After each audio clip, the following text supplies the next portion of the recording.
Good morning. My name is Destiny Amen, and my representatives are Adam Evan and Paul Krizek. Thank you guys very much. I follow all of you, though. My question is actually specifically for the senators today. As you know, yesterday there was a ritual, a memorial, a tribute to Robert E. Lee in the Senate chamber. And Lieutenant Governor Justin Fairfax, for the second year in a row, respectfully stood away for the ritual. And one of the things that I was struck by, as someone who considers, or at least aspires to be an ally in racial justice matters, is the fact that he stood alone, that nobody was with him during that protest. And I wanted to ask all of you, the senator specifically, but anybody who has the opportunity to stand with those who are fighting for racial justice, why didn't you stand with the lieutenant governor? And if given the opportunity again, would you choose to?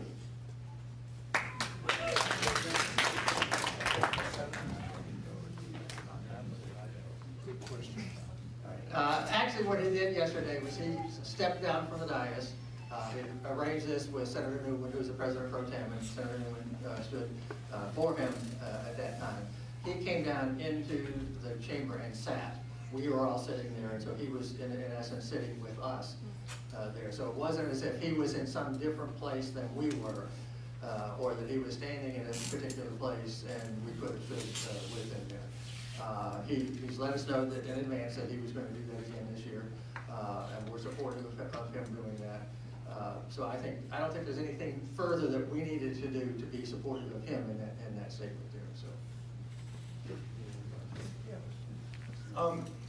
I was off the floor, and I want to be honest. I went in the back to make a phone call to my aide. A few members of the Black Caucus I saw back there heard what was going on. They didn't return. But what Senator Barker said is exactly right. He chose not to preside, and in terms of us all kind of stepping away, there were members of the Black Caucus who sat at their desks silently. So we get these motions made all the time. In this case, what I consider not someone to pay the greatest tribute to. I walked off the floor when Harry Byrd was his descendant, or Harry Byrd the third, or someone was in the chamber and being paid tribute to. But there's a lot of stuff that goes on down there. If every time we were outraged, we started a big protest, we'd be protesting a lot.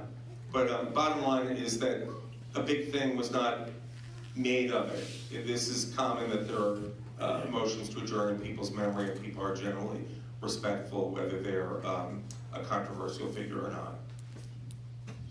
Right, and a couple points on that. Number one, I don't believe all the Black Caucus members left the chamber. I believe 2 out of 3 stayed in their chairs. I believe only our caucus chairman left, I think. I know she left, but I know one of the others was still there. Louise was still there, and I think Jennifer didn't leave, I think. I'm not positive. She sits behind me, and I was looking in the direction. She was still there? Okay. And so, Justin's done that, or Lieutenant Governor's done this, I think, twice now, maybe 3 times, something like that. Whenever we're adjourning the memory of somebody he's uncomfortable with, he sits down. I was there for Harry Byrd, and we did that in the House, I think. I didn't leave the chamber for him either. I'm a 12th generation Virginian. I had one grandmother who thought Harry Byrd walked on water. Another grandmother who thought he was the devil incarnate. We have a long, complicated history in this state. Harry Byrd did a lot of great things for this state, and he also is the founder of Massive Resistance. He was a total racist. I think we reconcile these issues by talking about them, by talking to each other, by trying to understand each other, by talking and meeting our Republicans and talking to them and meeting with them. And every time they say something that offends us, we can't get up and leave the room and just walk out. I had one of my great-grandfathers fought under Stonewall Jackson. 2 of them fought under Robert E. Lee. That's part of my family history. It's something I have to think about all the time when we do these things. I don't agree with what they were fighting for, or what the Confederate Army stood for, what they were trying to do.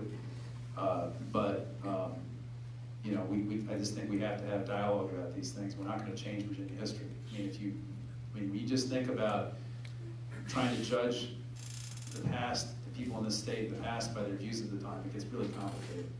I mean, George Washington, I'm sure, was a complete racist, and we honor him on his birthday every year by having the minister of his church come and do our opening prayer. Thomas Jefferson was a complete racist, and he clearly had a relationship with one of his slaves. We all know that now because of genetic testing. We honor him regularly at the university, and we honors him regularly. And so, again, as I said earlier with the other stuff, just think about, by the way, take LGBT issues. If you think about where people were 20 years ago on this, they were in a completely different place, right, than where the world is today. And people's minds on these things change quickly, and to just assume everybody is, was a horrible, awful, evil person because of what prevailing thought was at the time. I think it's important we learn from that. We talk about it, we teach people about it. So that's where I come out on that stuff. Again, if people have concerns about my record, look where I stand. I mean, I'm carrying this SRO bill this year and the school to prison pipeline. It's the most aggressive criminal justice reform bill on SROs that's out there. And I've been a champion for criminal justice reform. I've been a champion for oppressed communities up and down the Route 1 corridor, whether it's the bill I'm carrying to get licenses to undocumented immigrants. I've been carrying that for 4 years. So if anybody has concerns about whether I'm sitting in a chair or not and what that says about my view about racial justice, I say just look at my record. Because I don't think there's anybody, maybe these guys will argue with me, but has been fighting more for that in the 10 years I've been there. So, but I appreciate a lot of people feel like we should do more, and we should be doing more and standing out and making public statements more. And it's with our current president, a lot of people are feeling with the racial stuff that he has ginned up, that it's got a lot of people really frustrated, upset, and angry, and wanting us to fight back, and I appreciate that too. But I just don't think leaving the room every time somebody gives a speech we don't like is the right way to deal with it, and we have to work with these people to make policy every day. So that's where I come out.